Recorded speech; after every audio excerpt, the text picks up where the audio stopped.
A very good sign that you've misunderstood the cause of a disorder is your inability to treat or prevent it. You look at the data of ever-increasing obesity and diabetes, and you just think, how is it possible the whole world has failed to eat healthfully? Maybe we're being told the wrong advice. Since the 1960s, the American Heart Association has been saying saturated fat is detrimental to cardiovascular health. You need to get it out of the diet. It's hard to think of another policy that has caused so much harm, that has been so wrong. You know the chief killer of Americans is cardiovascular disease. I mean, the manipulation of the data and the idea and the push for low fat really got us in trouble. I think the low-fat diet is genocide. Saturated fat increases cardiovascular risk. We've been told forever that fat's going to kill you. This started because there's incontrovertible evidence that saturated fat is bad. Over and over and over. The more animal protein, particularly red meat you eat, the more likely you are to get sick from all kinds of different things. You're fat because you eat too much fat. So low fat, low fat, low fat, low fat, low fat. For 40 years, the dietary guidelines have set nutrition standards for every American, for food programs for the poor and elderly, for rations for our nation's militaries, and dietitians. We've had it hammered into our heads that fat is bad, especially saturated fat, the kind found in meat, dairy, and some tropical oils like coconut and palm. Base of the pyramid, carbohydrates. The food pyramid codified our fat phobia, telling us to make carbohydrates the foundation of our food choices. I think the food pyramid is great if you're standing on your head, because you need to turn that pyramid upside down. You can't be serious. That would put butter and fat at the top of the damn food pyramid!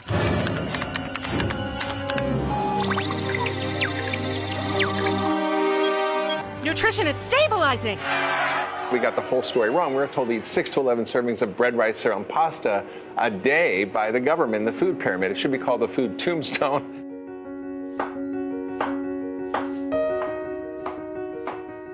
I'm Dr. Mark Hyman, a functional medicine physician with a focus on food as medicine. And I understand the healing power of food. But I can tell you, the low-fat diet did not make us healthy. I think that a low-fat, heart-healthy diet is unproven. It was essentially a huge experiment on millions of people, and it failed miserably. Wait a minute, have you not seen? Are you not practicing medicine to see who's coming into your clinic? To see the problems that this idea has caused? I mean, it's just, to me, unbelievable. For years, even I believed that eating fat would make me fat, and that eating saturated fat would cause heart disease and kill me. But now, a growing group of experts reveal that the science against saturated fat was never there. I was astonished to find that there simply was no evidence. It was just an idea, but it was launched as a policy for all Americans, based really on no evidence at all. What is the evidence? A big, big zero. Our federal dietary guidelines, the official government advice for how we should all eat to stay healthy, tell us to limit saturated fat to just a couple of bites a day and make carbohydrates more than half our daily calories. I'm here to tell you that advice is upside down and backwards.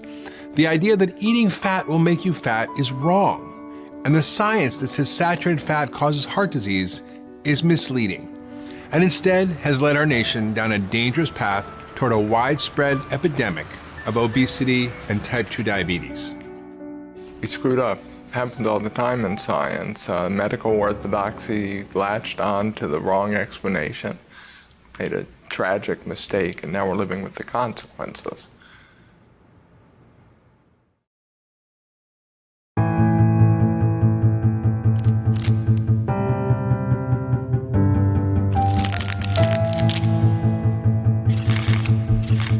The nation got a report card on obesity today, and the country flunked. The battle against obesity has been going on for years. 1 in 3 children in this country is overweight or obese.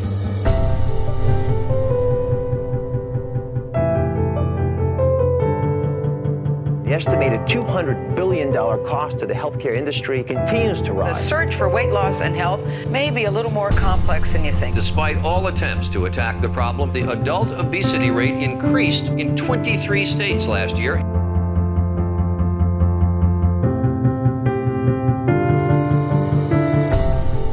Why is it that Americans keep getting fatter in spite of government efforts ranging from calorie posting to new school lunch programs? A lot of things what science is about is seeing whether things that make sense are really right or not. And in this case, it sounded reasonable, but happened to be wrong.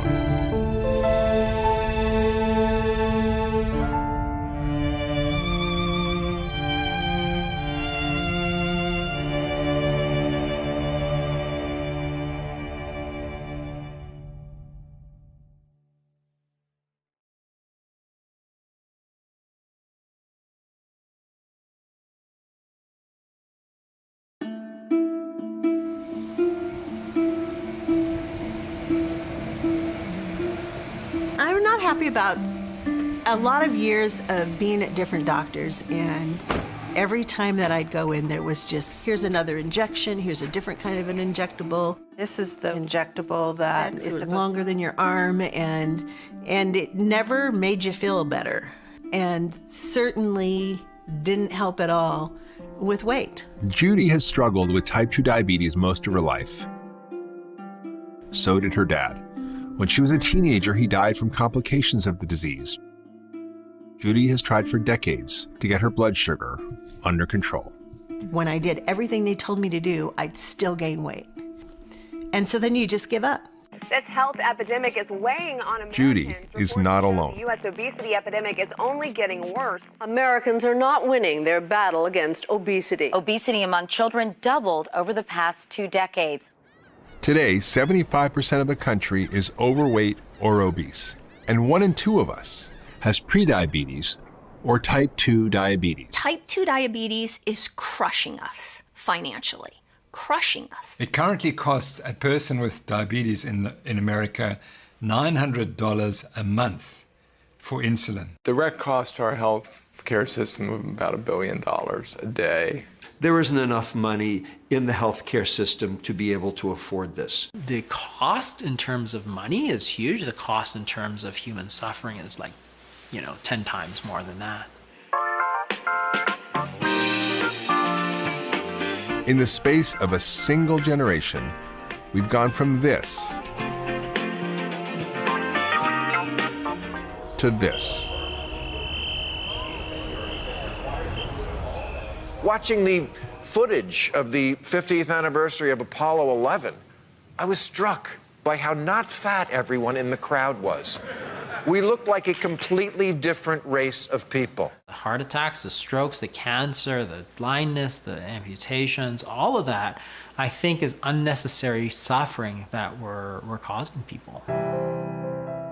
The question is, where did this come from and why is it occurring? When I was in medical school, type 2 diabetes happened only in older adults. Now we see it in kids as young as 3 years old. And the more we try to medicate our way out of the disease, the worse it seems to get. You can't throw drugs at a dietary disease and expect to make it better. But that's the medical teaching. Hey, you have type 2 diabetes, let me give you some pills. The model doesn't work. We're not making people healthy, we're just treating disease. But if you give people good nutrition, they become very healthy. He introduced that keto diet, and 6 weeks later, it was like a miracle. No diabetes. And it was like magic.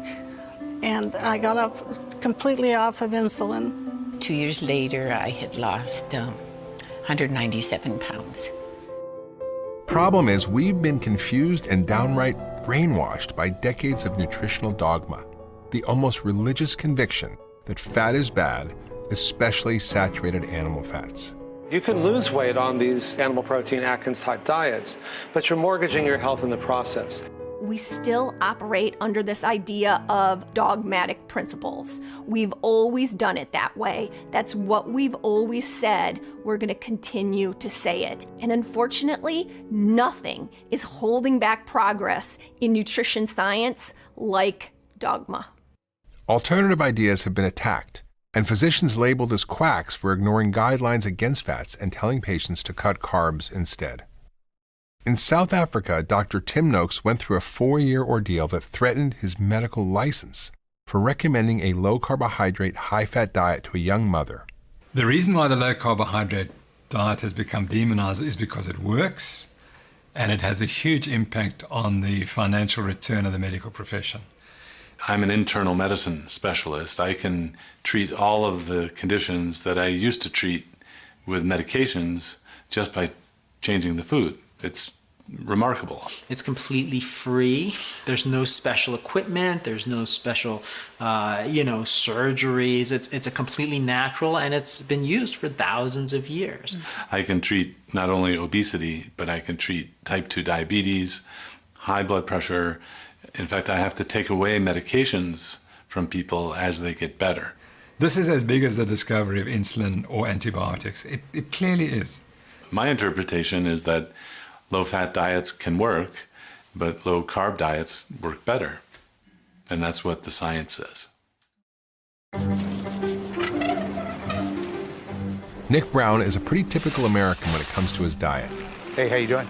He eats a variety of protein, vegetables, and grains. He enjoys beer now and then. And one of his favorite foods, thanks, sir. Have a good day.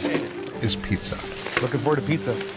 Maybe. If it ruins pizza for me, I'm going to be pissed off. Nick is participating in a unique nutrition experiment along with Tracy. Yeah, I've got a plan for the week. And Cynthia. Thank you. 3 metabolically healthy people who take no medications, trying 2 different diets, low carb versus low fat. Quite a few new recipes, so I was curious about using the right thing. Up on the small. Before, during, and after the experiment, they each weigh in, check their blood pressure, blood sugar, and cholesterol. It's a little bit of alcohol. Throughout the experiment, we'll track their blood sugar. Are you ready? Sure. Okay, here comes. Go. Using a continuous glucose monitor, or CGM. Didn't bother you? Nope. Okay. You just hit. The first week, we put them on a low-carb ketogenic diet with less than 20 grams of carbohydrates per day, plenty of healthy fats, and a moderate amount of protein. A diet designed to keep blood sugars low, but an eating pattern that is not allowed by the U.S. dietary guidelines. The second week, we switched them to a USDA MyPlate meal plan. It's a 2,000 calorie a day, government-endorsed, low-fat plan featuring whole grains, lean meats, and vegetable oils, and more than half the day's calories as carbohydrates. Week 1 is the low-carb, high-fat diet. And then we'll keep this going. This is almost ready. I'm excited about it. I'm excited to try the recipes and excited to see just what a full week of doing this does. I'm grateful to be doing it. It's very fascinating to me. The keto recipes are full of healthy natural fats like eggs, butter, avocado, olive oil, and nuts and seeds, and even grass-fed beef. I love new recipes, so this is really good, interesting. So these are buttered eggs, and that's what they're called in the recipe. You actually make them with butter. I use the grass-fed butter. And then I decided to add a little bit of avocado and some tomatoes and salt and pepper, and that's it. Super simple, super easy. I am making a keto zucchini boats. You take out the middle of the zucchini, cook it up with some onion, spinach. I put in some olive oil, and then just let that saute for a little bit. I think it's working for my body. I'm curious to see what it does through the whole week. Those are really good. By adding healthy fats into every meal and cutting out processed carbs, the 3 experience a sense of fullness that lasts. To be honest, I've really not been famished. So this is day 3 of the strict keto diet. I am literally down 3.5 pounds from when this started. I'm surprised by that. I feel great. I went mountain biking last night and had a lot of energy, and I don't feel hungry. I still feel full, and that was after 3.5 hours. And usually at that time, yeah, after 2.5 hours, I'm hungry usually. One way to think of carbs is they are like kindling on a fire. They burn quickly and then go out, dropping your blood sugar and creating severe cravings, the physical signal that your body needs more fuel.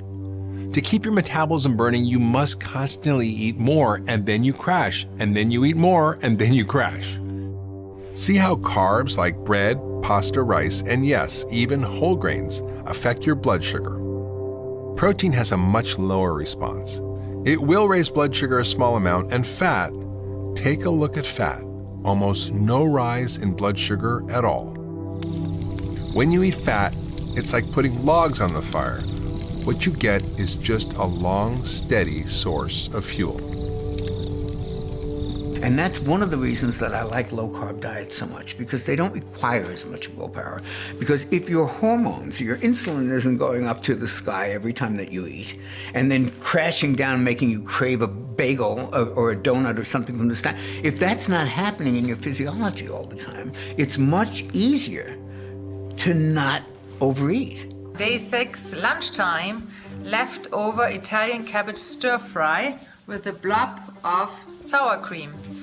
I'm still not quite hungry, but it's time for lunch. You know, what's really great about this is it's so easy to test your glucose. The sender's here, and then on my phone I go on the app that connects to it. And you just put it up, and it grabs it. And then doop it, and then you have it. Pretty cool. It's really cool. All week on the low-carb, high-fat diet, their blood sugars are virtual straight lines with no spikes or dips. It's been steady. It's been typically at the 85 to 90 range. And I just ate, and that's 83. I just tried it a few minutes ago, and it's already gone down 6 points. I kind of want to just keep it all the time because it's so interesting to see what you're doing all day. By the end of the week, all 3 participants have lost weight and feel great. How's your week go? Very well, thanks. Good. You have lost about 2.5 pounds of fat. And how are your blood sugars? Very, very even. And look, your lean tissue, not only has it not gone down, it's actually gone up a little bit. Boy, really even. Yeah. Wow, not a lot of variation at all. I had always a full feeling, so I'm wondering if I ate too much, maybe, I don't know. Well, you'll feel a lot more full with fat and protein and less carbohydrate for sure. Next week, we'll flip from low-carb to low-fat and follow the U.S. dietary guidelines. I'm really curious to see what happens. I'm a little scared about what's going to happen. So how is it possible that we got the story so wrong about fats? There were religious objections to eating meat as early as the 1800s that influenced American opinions, but a major turning point was in 1955 when a presidential health scare shocked the nation. News of President Eisenhower's sudden illness, described by his doctors as coronary thrombosis, came as a severe shock to us all. President Eisenhower in 1955 had a heart attack. He was out of the Oval Office for 10 whole days, and that really focused the attention of the nation on this problem of heart disease. Cardiovascular ailments continue to take an increasingly heavy toll of American lives, 1 million this year. The nation was really in shock, and there was a desperate need for explanations. And people were like, whoa, what's causing all the heart disease? Here are vital statistics. They show that this problem here in America is the worst in the world. There were a number of ideas about it. One was that it was vitamin deficiency. Another was that it was the rising tide of auto exhaust, more cars on the road. Of 10 men, we can expect 5 to get it. But we can't say who, or when, or why. Now you can look back now and say, well, that's pretty easy to understand. Everybody was smoking. Raleigh? Oh, no thanks. I have a pack. More doctors smoke Camels than any other cigarette. In the 1950s and 60s, cigarettes were in. Spud cigarettes are cooler than cool. Smoke Spud cigarettes, that's the mild, happy rule. Here, have a Viceroy. Eisenhower himself smoked 4 packs a day. What do you think? This is what I was really looking for. If you look at the trends for cigarette smoking against the increases in heart disease, they track together. But at the same time, the consumption of saturated fat was falling dramatically. Everybody was smoking. Now we know smoking causes heart disease or contributes to heart disease. But at the time, of course, the tobacco companies were like, no. tobacco, smoking, it doesn't cause heart disease. So all the scientists were like, hey, I wonder why we're getting so much heart disease. There's one theory that was proposed by Ansel Benjamin Keyes, who is a pathologist at the University of Minnesota, and he said that it was saturated fat and dietary cholesterol that caused heart disease. It's like, okay, but how do people eat butter for the last sort of 2 millennia? And ever since 1970, it causes heart disease. It's like, it didn't cause heart disease before. At the same time, consumption of sugar, refined oils, and refined grains were on the rise in America, but Ansel Keyes focused on fat as the cause of heart disease. And he thought that total cholesterol in your arteries would build up and clog your arteries and give you a heart attack, like hot oil down a cold stovepipe. So that was his idea. It was just a simple idea. You know, to blame a sort of ancient food for a modern disease was completely illogical. It didn't make any sense, but you repeat things enough and you get it out there enough, people believe you. As American author H.L. Mencken once said, for every complex problem, there is a solution that is simple and clear and wrong. It's the biggest scam ever perpetrated on the American people, this whole notion of cholesterol. If you have high cholesterol, you may be at increased risk of heart attack and stroke. Don't kid yourself. Talk to your doctor about your risk and about Lipitor. It's eye-wateringly lucrative to keep this idea going that we need to lower cholesterol. Cholesterol has definitely become the boogeyman of cardiology. And here's what's so interesting about cholesterol is we need it. Our bodies cannot exist without cholesterol. Yet once again, in simplistic thinking, we try and lump cholesterol in good cholesterol and bad cholesterol. And we want to lower the bad cholesterol, the LDL, and raise the good cholesterol and HDL. That is incredibly simplistic. It turns out that raising your LDL cholesterol in diet does not translate into heart attacks and death. It just doesn't. When you take cholesterol out of the equation, you go, let's just see if people who eat more saturated fat actually die more. Do they actually get more heart disease? That's what we care about. Forget that it raises cholesterol. We know it raises cholesterol. Let's take that out of the equation and see what the end result is, which is what we care about. And every time they do that, the relationship dissolves. There is no relationship between the amount of fat you eat in your diet and getting heart disease.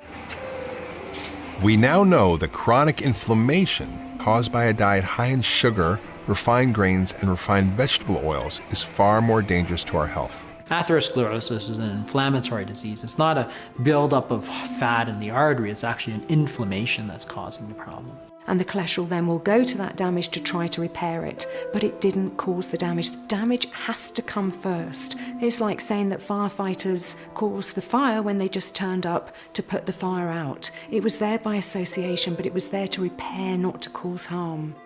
Inflammation is probably the #1 promoter of every disease we don't want to have.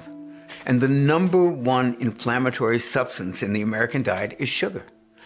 That's it.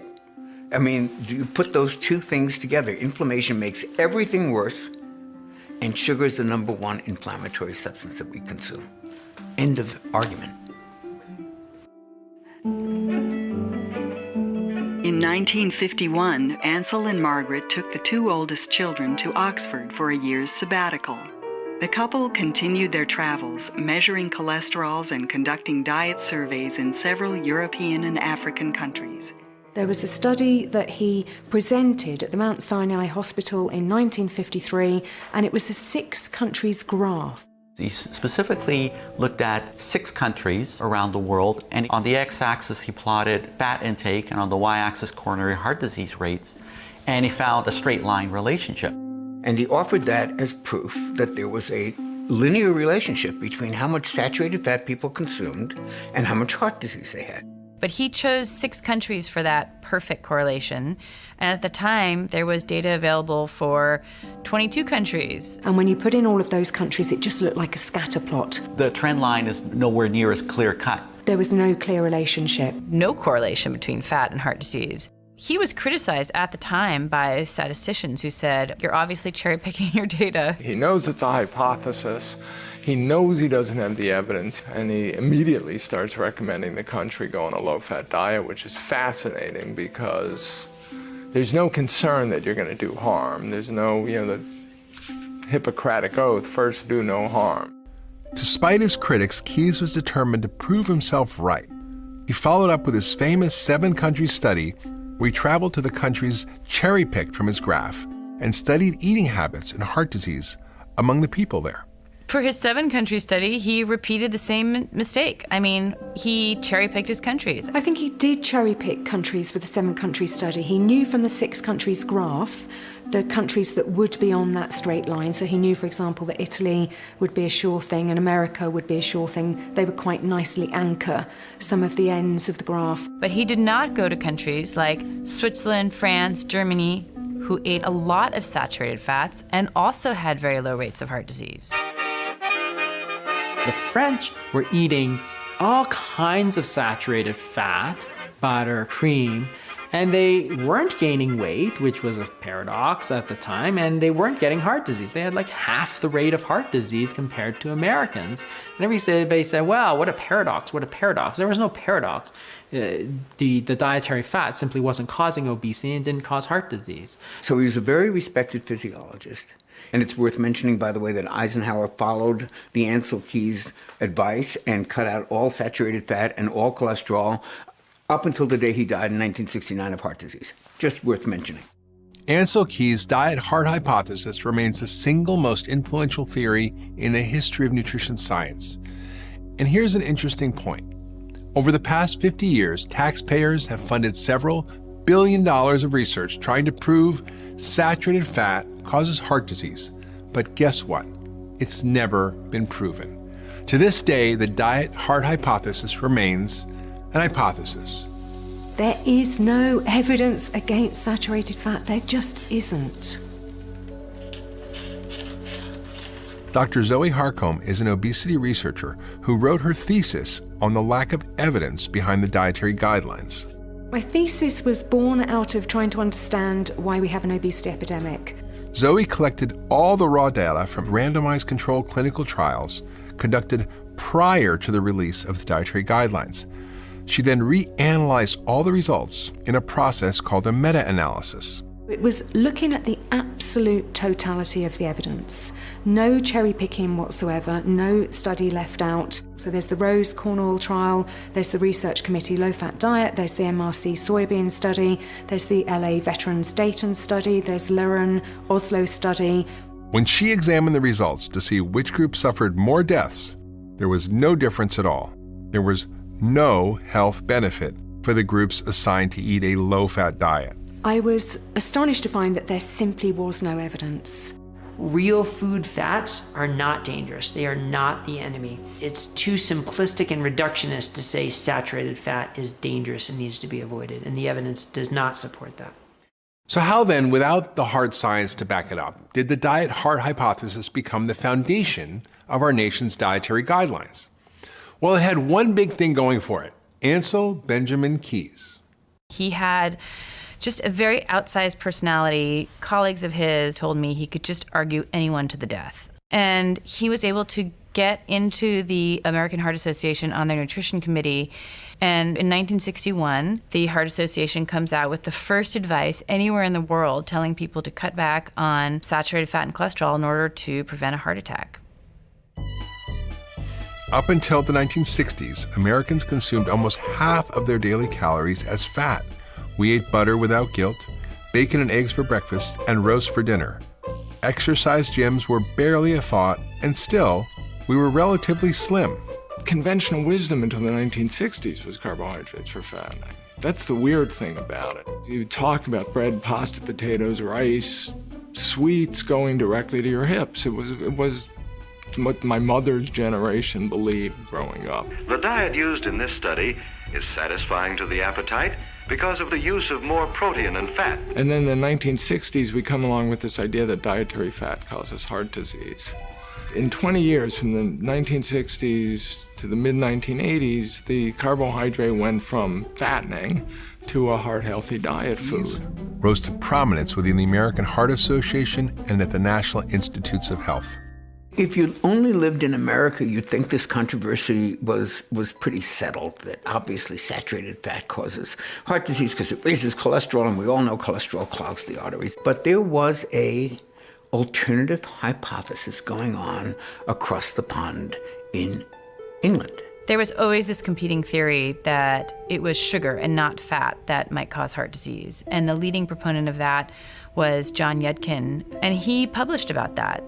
And I think this is an extraordinary example of how nutrition science did or did not really work in America, because rather than say, oh, this is an interesting competing theory, let's explore that.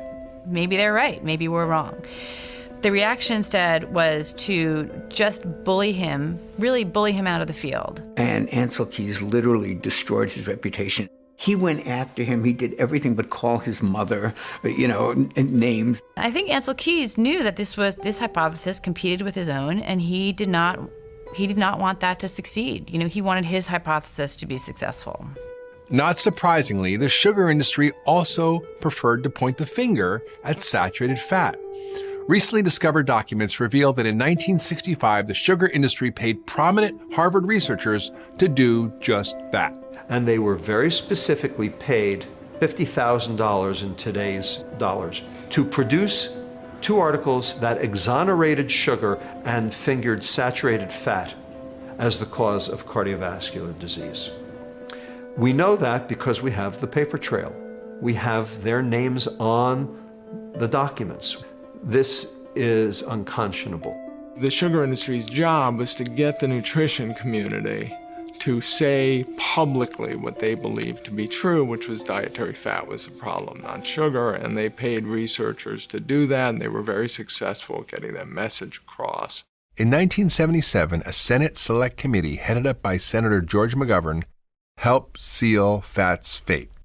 Over the objection of scientists who pleaded against it, and with no hard evidence to back it up, the committee recommended the low-fat diet to the nation. I have pleaded in my report and will plead again orally here for more research on the problem before we make announcements to the American public. Well, I would only argue that senators don't have the luxury that a research scientist does of waiting until every last shred of evidence is in.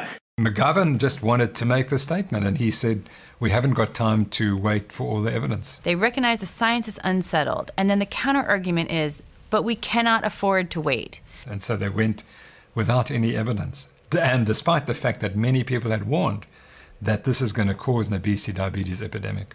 They were warned, but they ignored it. In 1980, the U.S. government triggered a radical shift in the diet of Americans when the campaign against fat became official food policy. The first dietary guidelines recommended 7 to 11 servings of bread, basically, every day. 50 to 55% of your calories are supposed to come from carbohydrates, mostly grains.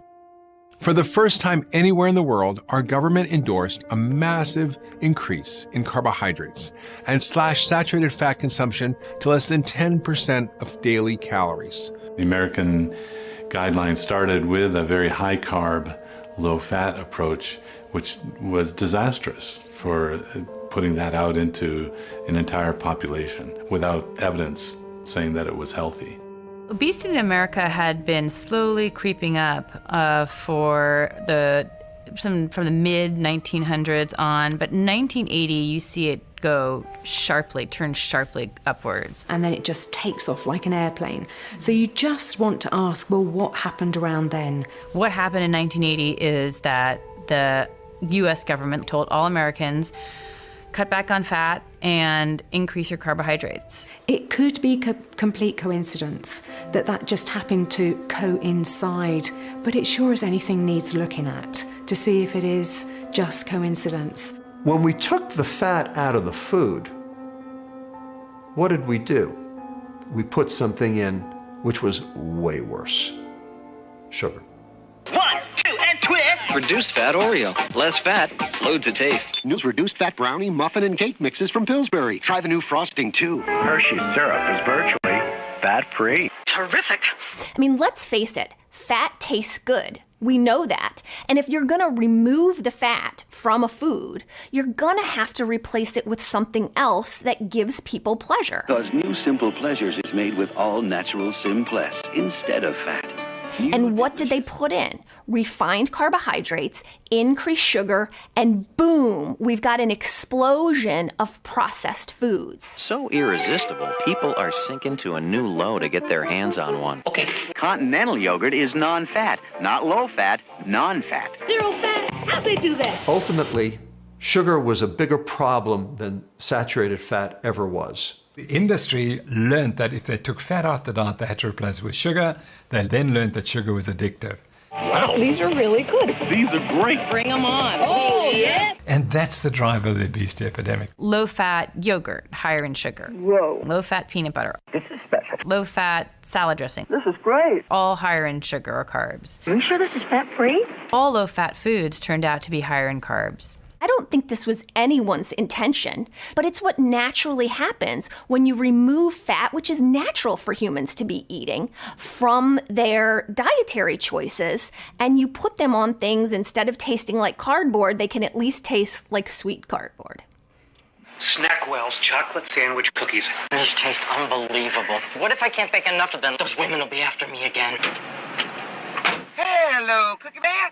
What's in the box? The Snackwell phenomenon was like the epitome of what happened with the low-fat food industry, where people thought they could just eat massive amounts of these cookies. Don't you think you got a little carried away? They were very high in sugar and white flour.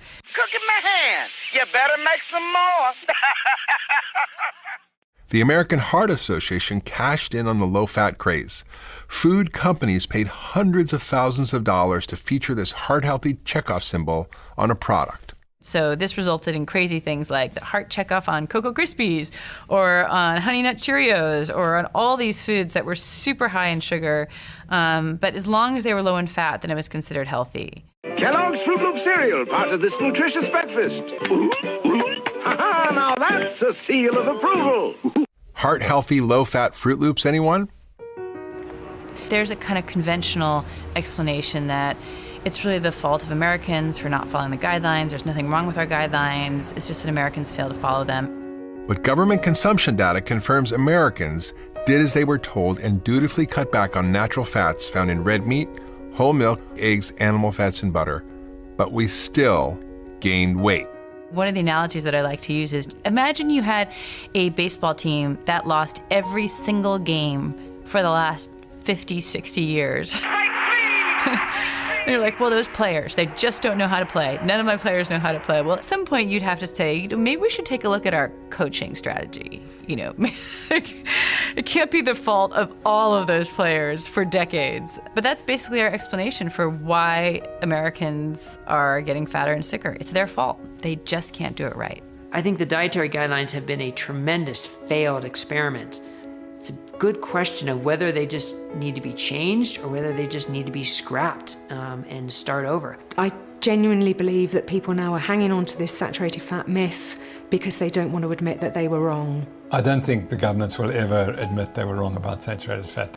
And we are paying a hell of a price for a few public health people wanting to protect their own reputation, not wanting to look silly. And I used to fantasize about the American Heart Association press release that would say, okay, yes, we know for the past almost 60 years we've been giving you the wrong advice, and we apologized if we killed any of your loved ones prematurely, and we apologized if we gave you heart disease with the advice we did give you. We were just telling you what we thought was true then, and we were best of intention, and now we know better. That apology may never come. And the largest health organizations dedicated to preventing obesity and type 2 diabetes continue to spread advice that makes it worse.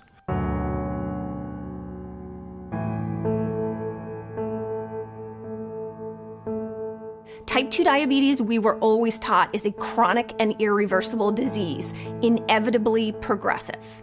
I flatly reject that. I flatly reject it. So it is chronic, irreversible, and inevitably progressive if you take the guidelines currently in place and utilize them as your treatment plan. For years, the American Diabetes Association has promoted low-fat diets. They use this handy graphic illustration called the diabetic plate, which features limited amounts of lean meat, non-fat dairy products, and 50% or more of daily calories as carbohydrates. I think the diabetic plate is a prescription for worsening of the disease. If you really look at the diabetic plate, it is 3/4 carbohydrates, which makes no sense. It also is lean protein. So when we look at the diabetic plate as a whole, there's almost no fats. This is a way to make people sicker and fatter. This is the advice I was giving. This is the advice that doesn't work. This is the advice that prescribes more medications. This is the advice that increases insulin. But really, it's a metabolic shift when you burn fat instead of burning sugar. Alyssa Gallagher is Judy's dietitian. She was initially trained in the low-fat paradigm. When I first started exploring the low-carb approach, that's really low carb. Genuinely, for the first time in my career. I'm going for real food now so I can get rid of all of this. In the old days, I was frustrated that the advice I was giving wasn't working for people. Oh, chips and crackers. Where's that garbage can? I was taught essentially what the American Diabetes Association teaches is carbohydrates, consistent carbohydrates, more whole grain. No oatmeal. They used to tell us that was good for you. I was taught saturated fat is bad for you. Saturated fat is something to be avoided and limited at all costs. The problem is, when you remove fat from the diet, you have to eat something else instead. And that something else is often carbohydrates. At first, I didn't understand why the advice I was giving wasn't working. It's what I learned in school. I'm the nutrition expert, right? It should be working. And then eventually it started not making sense to me. Why am I telling somebody with diabetes that they must eat carbohydrates? It didn't make any sense. Carbohydrates raise blood sugar. When you have higher blood sugars, we need to give you more medication. When we give you more medication, you gain weight. When you gain weight, you need more medication. You want to eat more carbs. It became a vicious cycle. Okay, I think I'm done cleaning out my pantry. And insulin resistance is essentially a state of carbohydrate intolerance. So why, oh why, do we want to continue to recommend to people to eat them? Sarah Hallberg is a physician leading arguably the most promising trial ever conducted on type 2 diabetes. She has helped hundreds of patients safely and sustainably reverse their diabetes diagnosis, often getting off all medications by cutting carbohydrates and increasing their fat intake a lot, to as much as 70 to 80% of their daily calories. The solution to the diabetes epidemic in my clinic is exceedingly clear. Stop using medicine to treat food. Her TED Talk on this unconventional approach has nearly 5 million views. The title, Reversing Type 2 Diabetes, starts with ignoring the guidelines. Fat is central to any science-based nutrition recommendation for anyone who struggles with type 2 diabetes. Carbohydrates cause our insulin and glucose to go up, proteins much less, and with fat, there's no glucose or insulin reaction. And given the fact that type 2 diabetes is a problem with elevated glucose, wait a minute, we can't be recommending the macronutrient that's going to cause glucose and insulin to go up. But that's exactly what MyPlate and the ADA guidelines do. They recommend us to eat the macronutrient that's causing the problem. In her clinical trial of nearly 500 patients, 60% of the intervention group reversed their diagnosis of diabetes. That's more than half the patients whose blood sugars normalized. 94% had their insulin doses decreased or totally eliminated, with no increase in their LDL or lousy cholesterol. By comparison, the American Diabetes Association reports a less than 1% success rate at reversing diabetes when following their own low-fat advice.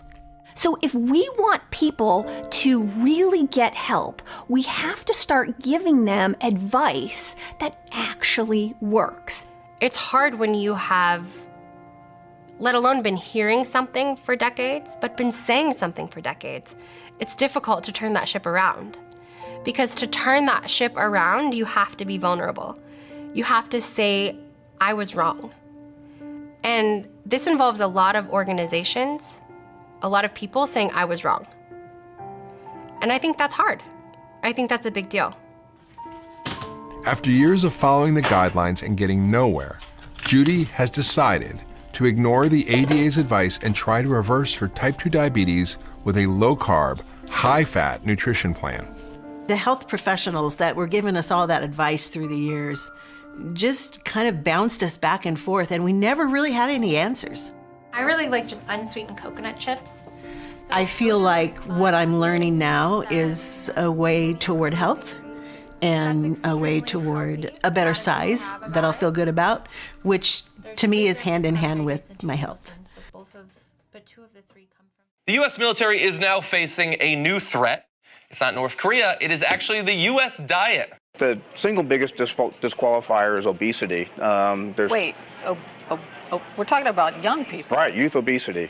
25% of all potential recruits are turned away because of their weight. At this point in time, we can't field an army because they are, quote, too fat to fight. That's not my words, that's the U.S. Army's words. A few months ago, the Army missed its recruitment goals for the first time in 13 years. We've gotten to a point where we're too fat to defend ourselves.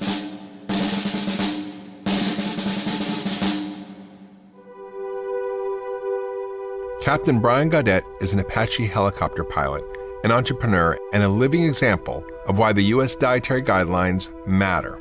Flying Apache helicopters is probably one of the most fun things on the planet, but it's also very high stakes. You need all of your faculties to stay safe. On high-stakes missions, often on the other side of the world, Brian was confined to Army food, a diet dictated by the dietary guidelines. I always had sandwiches for lunch, lots of noodle-based dishes, lots of rice-based dishes. I was running about 3 or 4 times a week, between 3 and 5 miles, but the weight was still coming on. One day I was in the cockpit and I put my head down and it felt like the world was moving, like the aircraft was moving. I looked up really quick and then I put my head down again. I felt it again. And so I kind of had to, raise my hand and say, hey, we have a problem here. Brian knew he was sick, but he didn't know why. He was grounded from flying. For the next 8 months, I went to every specialist. Do you have a brain tumor? Is it an inner ear thing? Is there a cardiac issue? Is there a neurological issue? And they said, Brian, sometimes stress does weird stuff to the body, and handed me a card for mental health. Not one medical specialist asked Brian about his nutrition. And they were just like, sorry, that's about all we can do for you. So there was a turning point where it was like, okay, well, we've got to figure this out on our own.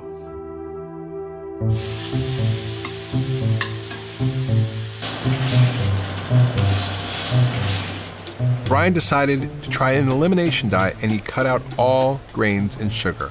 For really just efficiency and for taste, I made these giant batches of bone broth, vegetable, and meat soups. Amen. And I just ate them pretty much every day. And that's where sort of the nickname Captain Soup came from. In about 6 weeks, I got my brain back. I got my energy back. I lost about 25 pounds. I started to see my husband come back. I started to see my children's father come back. It's miraculous to me what just food can do. Just by changing what he ate, Brian's health problems resolved. He no longer takes any medication. He's back to his high school weight, and the Army has reinstated his flight status. And now he's sharing his recipe for health with the world. Now we make just super clean keto soups, and we ship them frozen all over the country. These days, when Brian goes on deployment, he ships ahead cases of soup. He no longer relies on the Army food that made him so sick. When my son was born, I was really sick, and I look back at photos from that time, and I barely remember anything about that year because I was so out of it. Sorry. And when you don't have energy and you don't have your health, like, you don't really have anything. I have my brain back, I have my energy back, and I can show up and be there for my kids and for my wife like I want to be. Today, less than 20% of medical schools require nutrition training for physicians. That's slowly changing, but a widespread lack of nutrition knowledge means many physicians misunderstand the root causes of chronic and metabolic diseases, which are often driven by diet. When a physician preaches low fat and a physician preaches reducing calories and they try that themselves, it doesn't take long for some of them to realize this isn't working for me. Maybe it's not working for my patients either. Allie, how are you doing?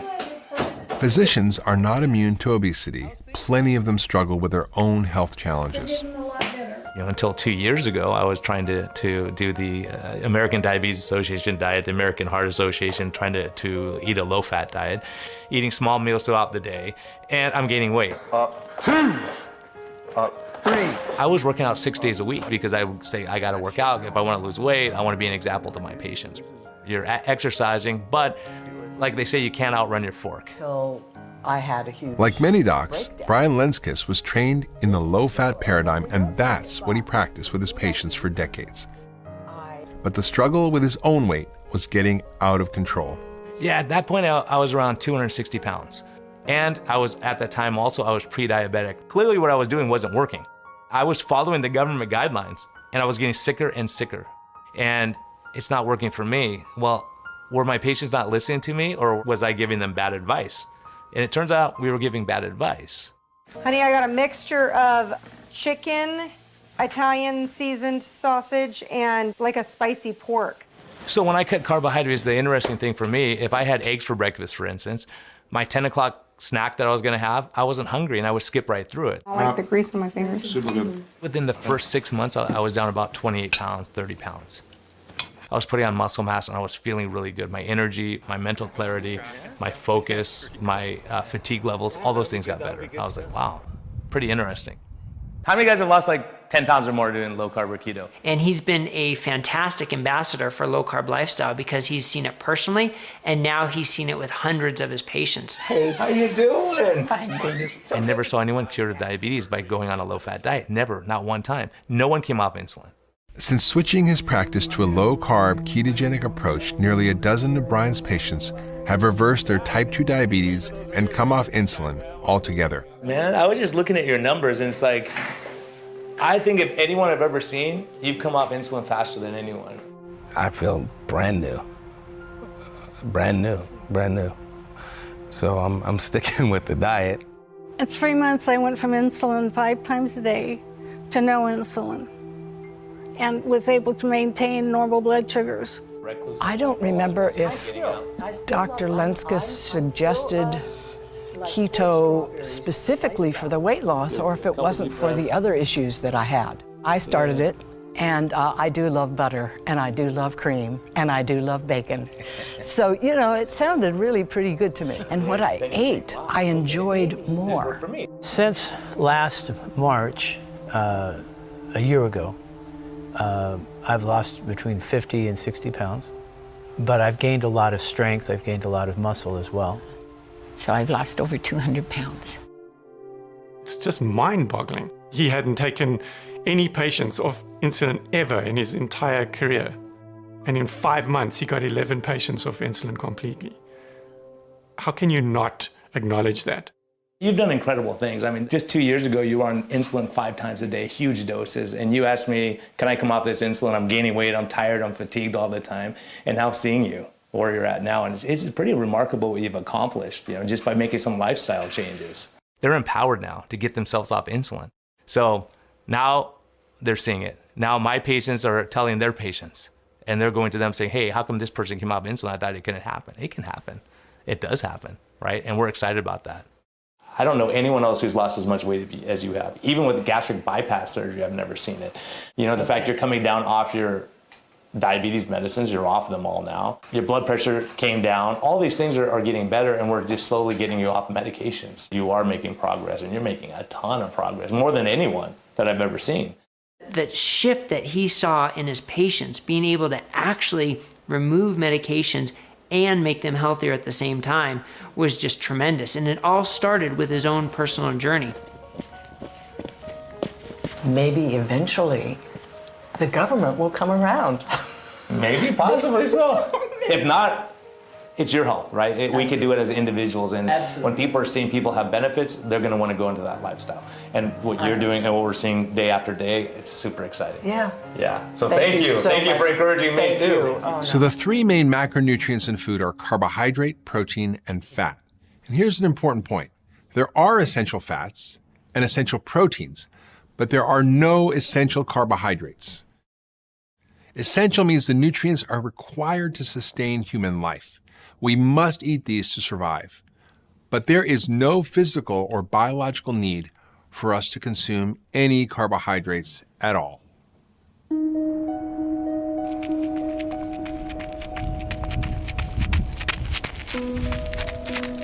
I was an ultra-distance runner. Not an elite athlete, but I was pretty good and finished like in the top 100 out of a field of about 15,000. By the time he was 30 years old, Doug Reynolds had run almost 100 marathons and ultramarathons.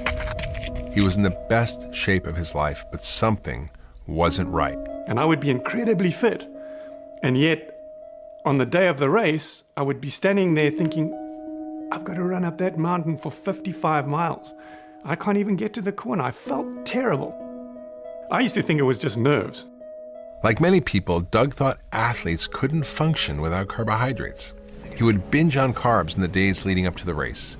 But it wasn't the nerves. It was the fact that 3 days before, I just gorged myself on all these pastas and potatoes and all these carbohydrates, and it was toxic.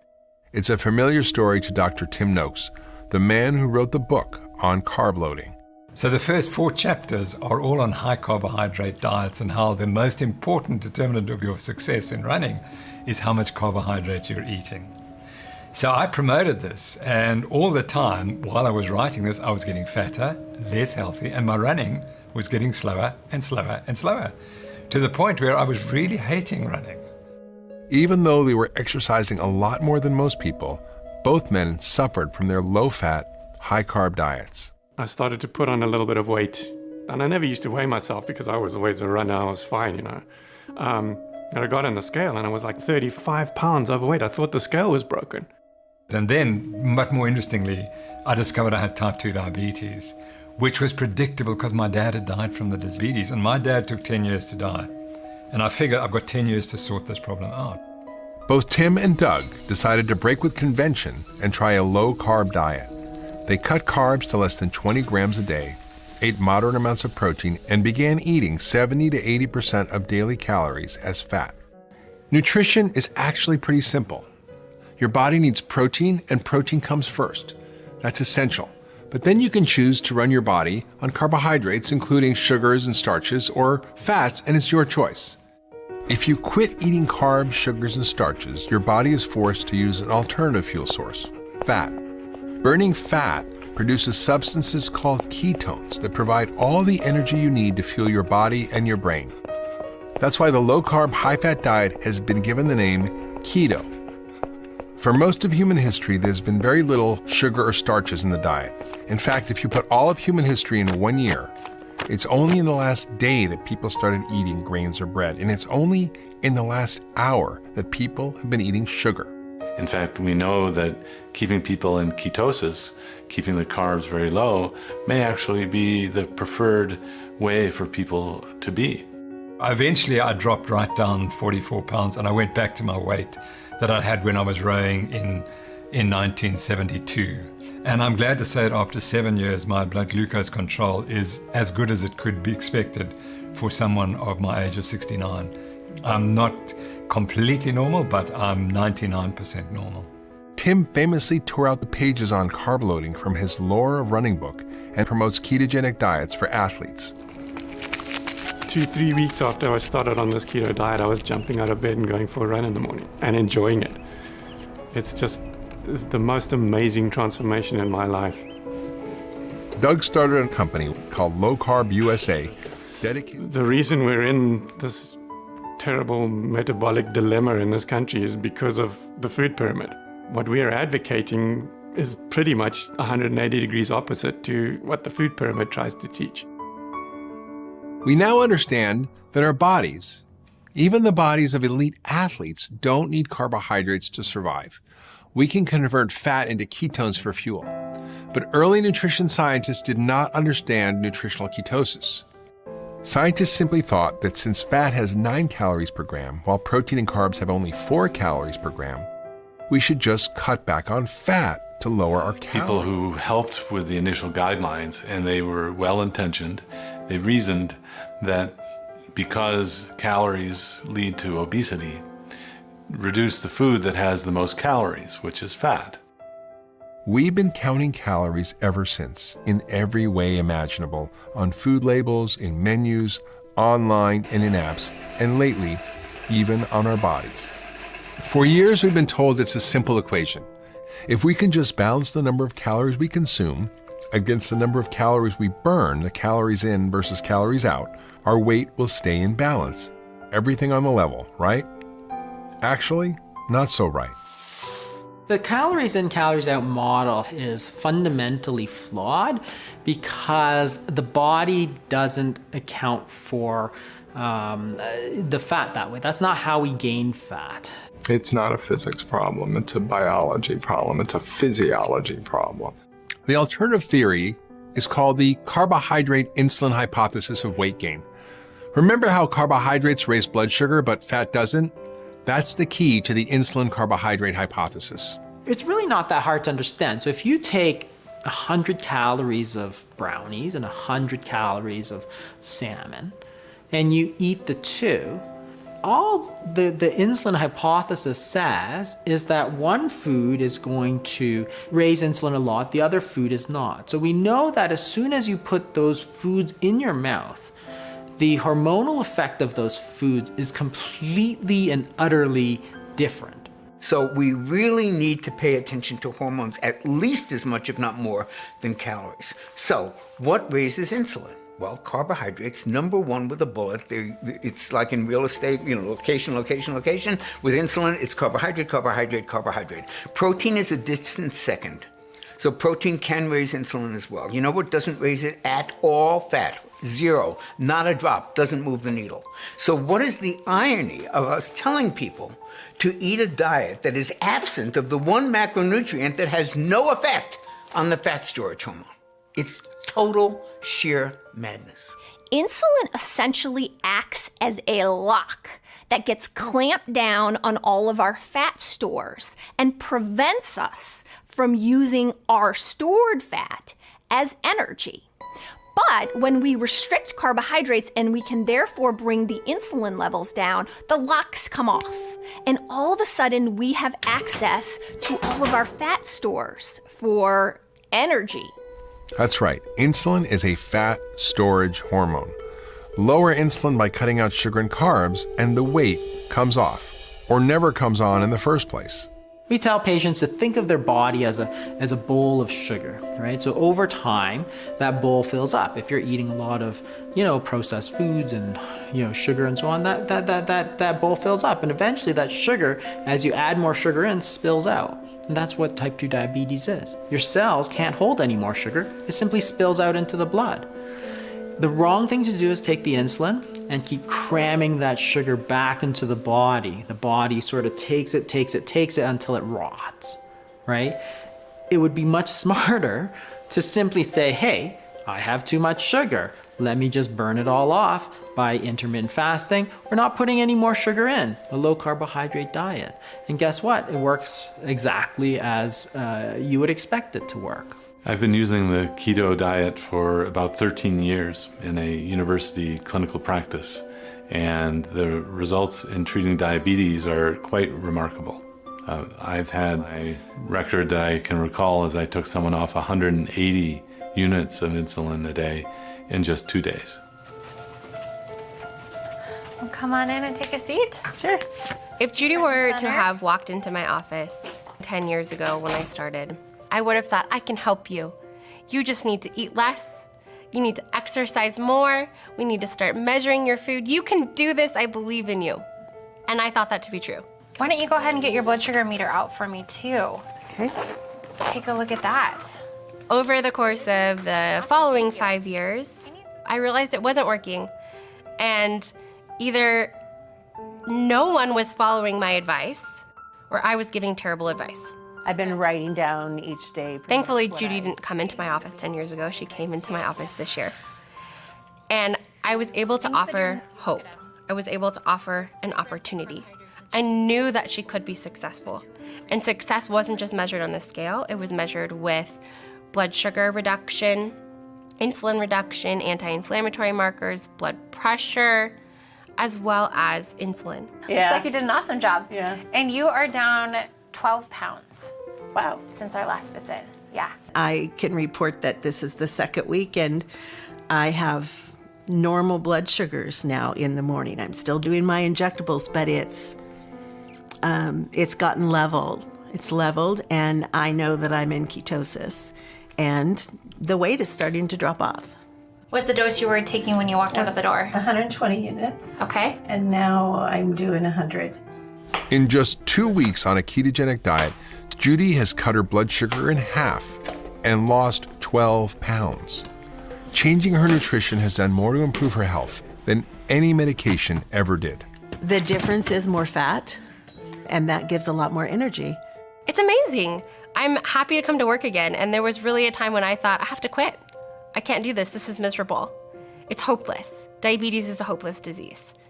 And I felt that way. I really, truly felt that way, and I knew that there had to be another answer. And I don't feel that way anymore.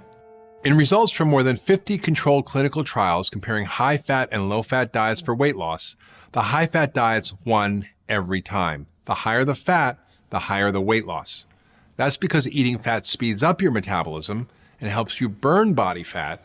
Carbs slow down your metabolism and cause weight gain. It's week 2 of our nutrition experiment. This time, it's the low-fat diet. So today's breakfast was oatmeal with raisins and brown sugar. We're following a USDA MyPlate 2,000 calorie a day meal plan downloaded from the USDA website. Do you have a leaner ham? It calls for low-fat meats, non-fat dairy, including non-fat sugar-sweetened chocolate milk, and plenty of carbohydrates, things like lasagna, bread, and even pizza. This looks like stuff you take to a college dorm or something, right? This is what our government says we should eat. We have some shredded wheat here. And then half a cup of sliced banana. And half a cup of fat-free milk. Oh, then a toast. And 1 cup of chocolate milk, fat-free. This breakfast alone contains 150 grams of carbohydrates and 50 grams of sugar. 2 teaspoons of jelly. Instead of eating bacon and eggs in the morning, which keeps you full until like well past lunch, for example, now you're eating a couple of slices of bread and jam. And of course, by the time you metabolize it, sugar goes way up and then it goes way down. At 10:30, you're looking for a low-fat muffin. Day 1 of the new diet has begun, and I have to admit I'm not liking it. Hungry all day. So instead of eating sort of 3 meals a day, which is standard since, you know, in the 60s, 50s, 60s, 70s, now all of a sudden people are getting hungry, like ravenous at 10:30, and they're saying, oh yeah, I need to eat 6 times a day. Today I was hungry again, so I needed the snack, And I also got really tired after the meal. So not only are you eating foods that stimulate a lot of insulin, you're doing it constantly, 6 times a day versus 3 times a day. It's like, well, what's going to happen?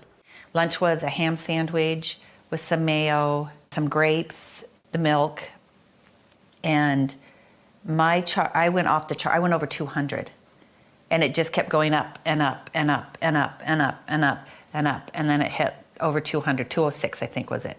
Then it started coming down. That was crazy to me, and it was almost a little scary.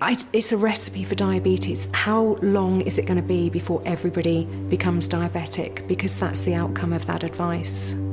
I never even got that close to that last week, not even close. So it's going to be an interesting week, and gosh, I hope I last all week. Not kidding. Hi, this is Cynthia, 5th day on the low-fat diet. It is barely 12, but I'm hungry, so I'm digging in my lunch. I'm hungry again, so I will dig into my daily snack. Last week I barely was hungry at 2, and now I'm very hungry, so I will eat. I was hungry the entire time. I would eat. That would feel good for about 30, 40 minutes, and then I would start just feeling hungry.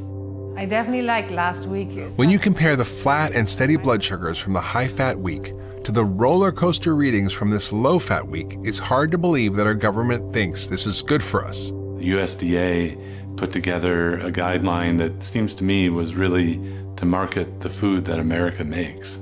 It wasn't based on health. The dietary guidelines are not guidelines. The dietary guidelines are guidance. They're guidance for the food industry to be able to sell food. They have nothing to do with health. And the fact that the USDA is in charge of our health is already a problem. The USDA, when it was founded, had 2 mandates, not 1, 2. Mandate number 1 was to provide information to the American public about healthy eating. Mandate number 2 was to support, encourage, and grow the American agricultural industry. Those 2 mandates are not always congruent with one another. Because if you were really being honest with the American people, you would say wheat, corn, sugar, and soy are not health foods. And if you're congruent with the other mandate of the USDA, which is to support and encourage and grow American agriculture, you ain't telling people to not eat 4 of the 5 biggest crops that are made in America. So that's the contradiction, and that's why I don't think you're going to see much change in dietary recommendations. So Nick, tell me about your experiences these past 2 weeks. So it's been really, really interesting. Yeah, so it was interesting. Wow, it was really interesting. The low-carb, high-fat, I had a really good experience with. I loved all the food, and I found it very easy. I like the high fat a little better because I felt more energetic. The following week on the low-fat, high-carb, I was bonking. I'd just be tired. Maybe hangry is probably the best word. Insulin is a big driver of carbohydrate craving and hunger. That hangry feeling that you mentioned is often when someone's insulin levels are high but their blood sugar is low. It's that insulin roller coaster we talk about, that you eat carbs, your insulin levels go up. And I was I got foggy during the high carb week. A little groggy. I was even just like saying things backwards, and yeah, I noticed that I wasn't clicking like I normally do. I'd love to see your graphs at some time too, like kind of see the whole progression of them. Do you have them with you? Yeah, sure. Let me see here. Just look at the difference between the 2 diets.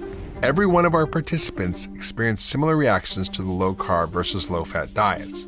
Wow, what a difference between the 2 huge. weeks. Yeah. From the first week, I was almost a flat line. Yeah. I was averaging 84. Much more stable. It was fascinating. Yeah, it was really, really interesting being part of this. I'm really excited about this, changing my life on this. It's cool to see. For many people, fat is a superfood.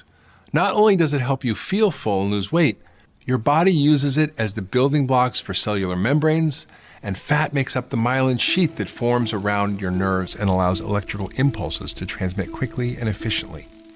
Fat makes up more than half our brain tissue. Human breast milk is more than half fat, much of which is saturated fat.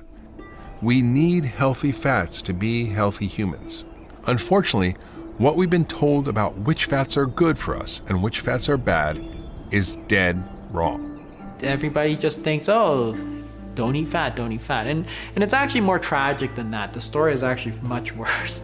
As people turned away from saturated fats like butter and animal fats, we were told to eat margarine. Yes, I am the muffin man, now I am the butter man. Imperial, only our taste deserves the crown. It turns out, and this is what's so tragic about it, it was deadly advice. Many doctors have recommended corn oil margarines to help lower the saturated fat in a reduced fat diet.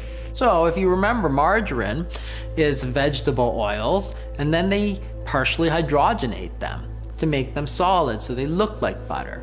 Partially hydrogenated fats are actually trans fats. It's best to replace spreads high in saturated fat. So we went from eating natural foods and butter to trans fats, which we now know was super, super, super deadly for heart attacks. For the family you love, serve delicious new Mazola margarine. They'll love its light, delicate flavor every day. That is like mind-blowing, that we told people to stop eating butter and eat this poison instead, and it would be good for you, and we all did it. This is Mazola 100% corn oil margarine, made from 100% corn oil goodness. Well, there's really no doubt that the American Heart Association endorsement of vegetable oils was a great thing for that industry. This is Ralph Edwards of Truth or Consequences. Congratulations on your fine entry statement on why we should all support the American Heart Association. The American Heart Association started in the 1920s as a sleepy little organization that could barely keep its doors open.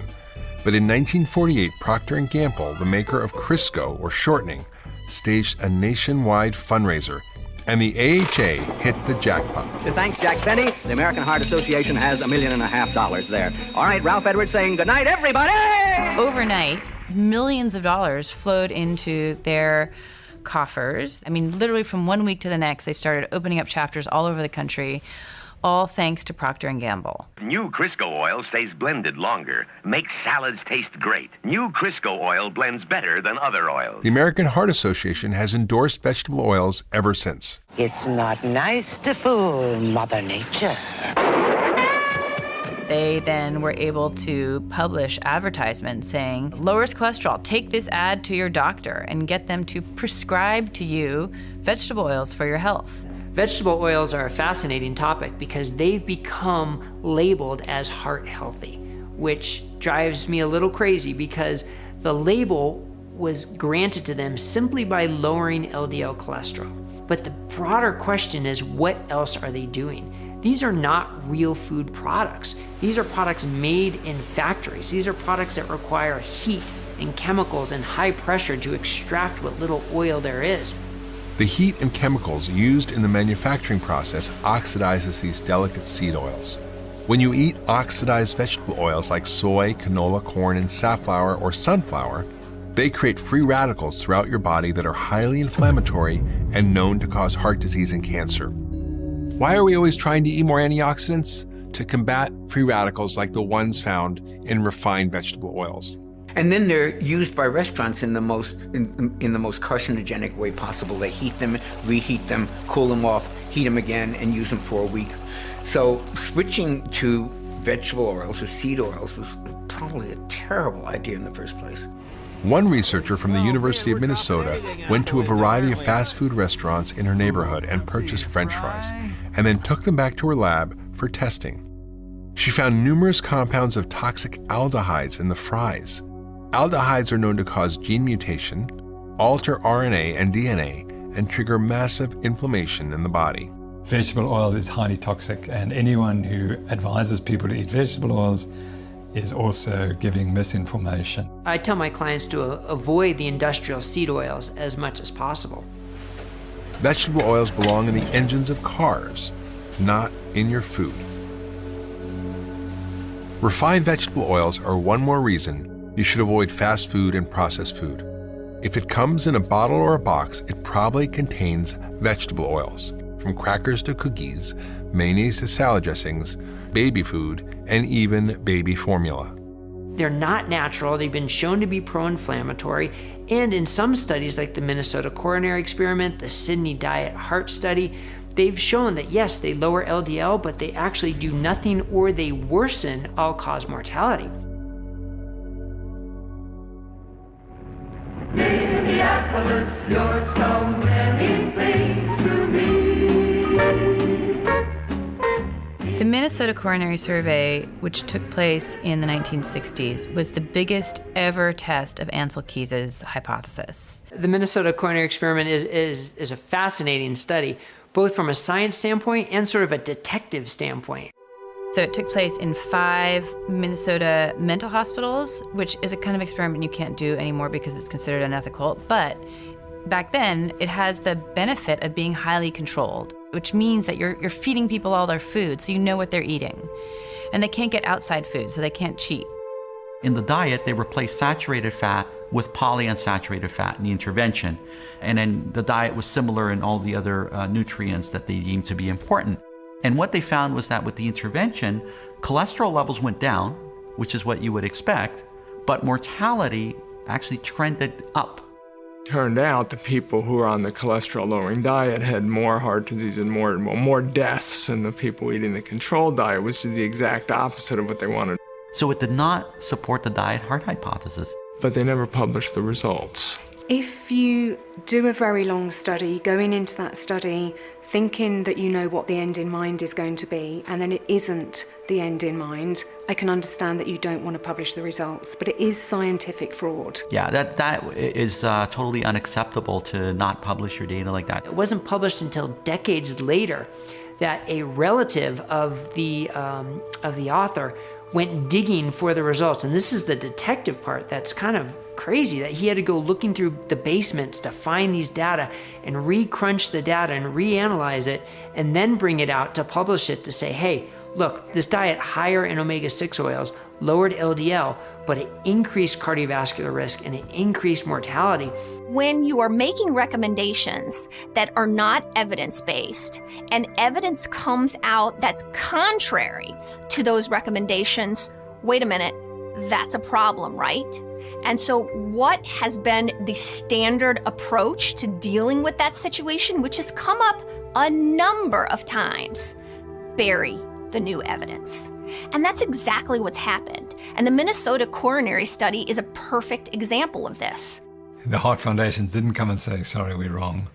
They just ignored it as if it didn't happen, and they continue to promote vegetable oils and polyunsaturated fats. If that had been published, almost certainly what we eat today would be different. And this is a reason for everyone to be outraged beyond concern. Controlled clinical trials like the Minnesota Coronary Survey are considered the gold standard of research, the type of experiment where you can control every bite of food and change just one thing, like swapping butter for margarine, to find out if it has an effect on our health. But trials like these are expensive, and some even considered unethical. Cheaper observational trials are far more common. How many times do you have oatmeal in the last year? I have no clue. Oh my gosh. Observational trials often rely on food frequency questionnaires that rely on people's memories, and people's memories aren't that great. How many times have you had orange juice in the last year? I wouldn't know a number. Last year? I'm going to say... if I was to put a number on it, upwards of 20. In the last year, 20 times? Oh, yeah. Yes. Okay. So you think you've had it only about 2 times a month? Oh, darn. Yeah, you're right. I have no idea how many ounces. Well, if I had to break it up and out, Probably about the same as you. Whatever I don't know how many ounces. See what I mean? Observational trials generate unreliable data and are the reason why nutrition recommendations constantly flip and flop. Setting nutritional food policy based on unreliable data is largely what got us into this big, fat mess. How hard do you think it is to remember what you ate? Impossible. Unless you have some ridiculous ability to remember everything, which nobody does. Nobody remembers things accurately.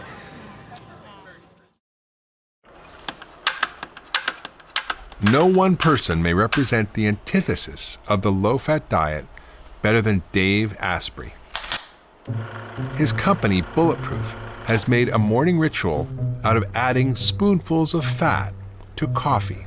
You take anywhere from a teaspoon to a tablespoon of grass-fed butter. Add to that a few more tablespoons of purified coconut oil. And then add your brewed black coffee.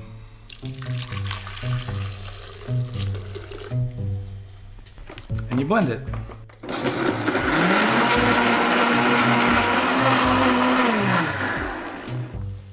You can see, it looks an awful lot like a latte.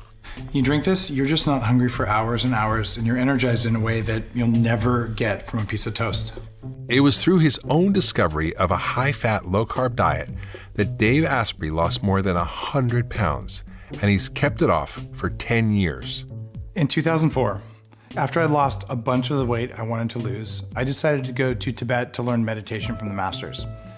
And I'm at 18,000 feet elevation in a very remote part of Tibet, 10 degrees below zero, 30-mile-an-hour winds, and I'm feeling kind of wrecked because there's no air and it's cold. And this little Tibetan woman gave me a bowl of yak butter tea, which is yak butter mixed with tea and a pinch of salt. All right, fine, I'm hungry. I drank it. Didn't taste great, didn't taste bad, but a minute later, I feel really good. In fact, I haven't felt this good in days. What is happening? And I wrote a little note in my journal. How could this be? And that day I had another 20 cups of it, and I just felt like I got my life back. Dave came back to the States and adapted his yak butter tea experience to coffee. Bulletproof is now a multi-million-dollar company which Dave operates alongside a small organic farm where he grows grass-fed sheep and pigs. Hey guys. Hey Riley. Dave believes the quality of the fats you consume is critical. If you're not sure whether fats are good or bad, it's okay, because some fats are bad and some fats are good. No wonder it's confusing. Short version, grass-fed butter, egg yolks, coconut oil, avocados, olive oil, those are the good fats. While there is much debate over the role played by animal agriculture in climate change, raising grass-fed animals on organic pastures like Dave's actually helps capture carbon and can be a sustainable piece of the climate solution. And the meat you eat must be higher quality. And guess what high quality animals make? High quality poop. Guess what high quality poop makes? High quality vegetables. The vegetables you're eating that don't come from farms that work like this are vegetables devoid of nutrients. And if we allow that to continue, there will be no topsoil. This is how you make topsoil. And the Tibetans figured out a long time ago, saturated fat helps your brain. They were using it for meditation. They're using it to help their metabolism work in very harsh conditions that are high stress. So it's time to throw away the seed oils. They are not fit for human consumption. If you're eating bad fats, it's going to kill you. And this is where the American Heart Association and the American Diabetes Association just got it wrong. They told you to eat bad fats because of industrial interests. And it's time that we change that. The science is very, very clear. Yeah. So how much weight have you lost total? I'm 30 pounds. That's great. Yeah, and my goal was 50, so I think it's very doable. And you're down another 5 pounds. I am? Yeah. Yeah. In 2 months, Judy has lost weight and cut her insulin medications by 60%. I think you have to look inside yourself and just determine that nobody's going to take care of you the way that you can. I don't feel like anyone could go wrong with making an attempt at this, but you can't attempt it for a week. You have to set your mind and set yourself to it for, a period of time. Judy is inspired by thousands of other patients who've reversed their type 2 diabetes, getting off all medications with a high-fat. We reversed my severe type 2 diabetes after 1 month. I couldn't be prouder. No more insulin injection for me, and no more metformin or even statins. I completely reversed my type 2 diabetes in just 3 months. Now, before I changed my diet, I weighed 212 pounds. Now I weigh 165 pounds and I take 0 medications. Before I started, I weighed about 265 pounds. I now weigh 130 pounds. Now I can enjoy my family. I can do everything that you should do to live a life. It's just been a total change. I have seen so many individual transformative patients What an honor that is to share that journey with a patient. I feel like if a person just is determined and sets their goals, that there isn't anything you can't do. You just have to decide that feeling good and being healthy is more important than the things you used to like to eat. It isn't very long before your tastes change and you really like it. When I first started exploring low carb, I tried to keep it very quiet because it has been, and maybe still is, a very controversial subject. In other countries, dietitians were losing their licensure over practicing low carb, let alone medical doctors as well. Professor Noakes, on a charge of unprofessional conduct, the majority of this committee find you not guilty. Dr. Tim Noakes, the final ruling found in his favor. So as far as we're concerned, we've made the point that this diet is safe. That's all we really set out to do. The low-carb ketogenic diet is a low-inflammation diet. More and more brave practitioners are going against the dietary guidelines to help their patients find better health. Like Brian Lenskis, who also teaches low-carb nutrition classes at his church. So far, Brian's congregation has lost more than 2,000 pounds. Our results are in purple here, low carb. The 2-year findings from Sarah Hallberg's clinical trial show that a low-carb, high-fat diet is equally as effective as bariatric surgery in reversing type 2 diabetes. So your assessment of the vilification of saturated fat after your experience in this trial? Well, I'll tell you, what we say is that we do not restrict saturated fat in these patients, and yet they're having these remarkable results. Mm-hmm. In April of 2019, the American Diabetes Association issued an update to its long-standing position that diets lower than 130 grams of carbs a day are unsafe. I was thrilled. It felt like Christmas morning to me.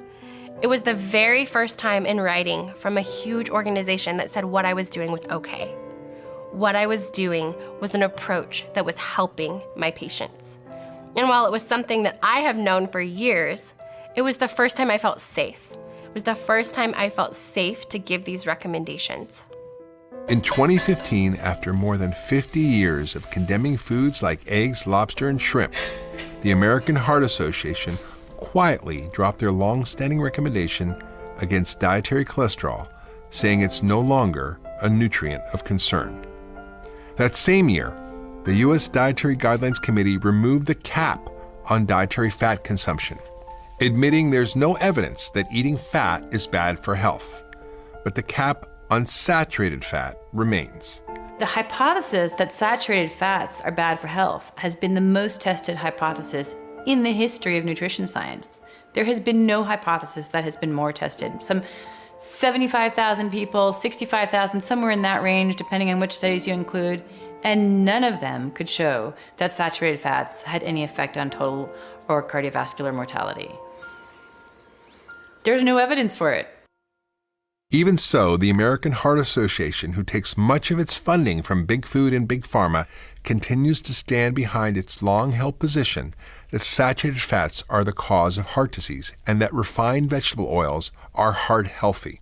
But there is so much politics and so much money and big pharma and the sugar industry behind trying to keep those guidelines as they are right now.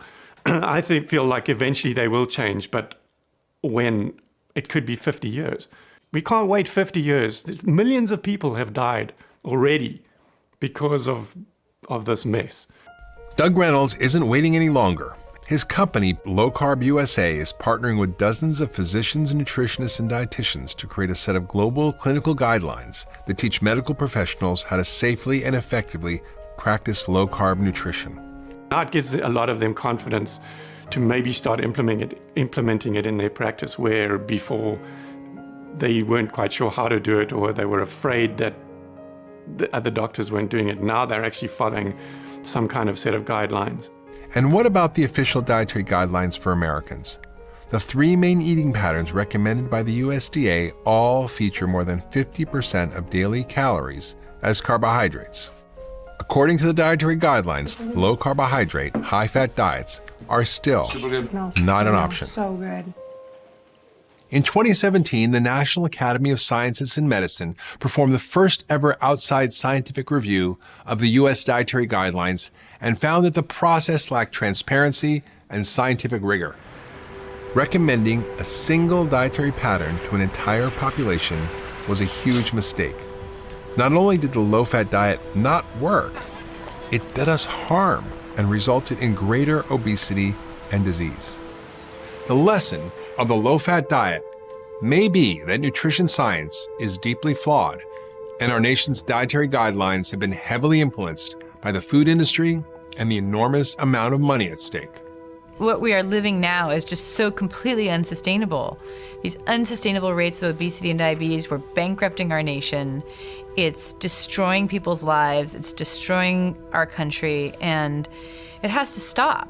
We are not treating the disease, we're treating the symptoms of the disease. And so it should be of no surprise to anyone that we're not getting better. And we're not going to get better until we recognize what the real problem is. If we changed the food, we could solve this problem. You know, we get so many mixed messages about diet, and does the government have a role in telling people how to eat? We kind of have to find what really works for us, but we still need to know the truth. Fascinating question that has a lot of different opinions. And certainly the past 30, 40 years of experience would say, no, they probably shouldn't be in that role. The people at the top are not going to change. So we have to get this going as a bottom-up revolution and get more and more people on board until they're shamed into changing their guidelines because the swell of the population is just ignoring them. The change is coming from the people because they've changed. They are forcing the doctors to change. If we can change the medical profession, I think we'll do something. If you're pre-diabetic or type 2 diabetic, there is a way out. A path forward to health and vitality, to fewer drugs and more energy. You can get your life back, and all you have to do is eat real food. If somebody has type 2 diabetes, they can go online right now, they can watch your movie, they can read up on something, they can buy a book, and start reversing their disease today. What I see on a day-to-day basis with my individual patients, as well as my own family and my own friends, I think it's missed in some of this research. And what that is freedom. It's freedom from being hangry, right? It's freedom from cravings. It's freedom from headaches. It's freedom from reactive hypoglycemia. It's freedom from mood swings. It's better quality of sleep. It's better quality of life. I feel great. I feel really good. Hi, girl.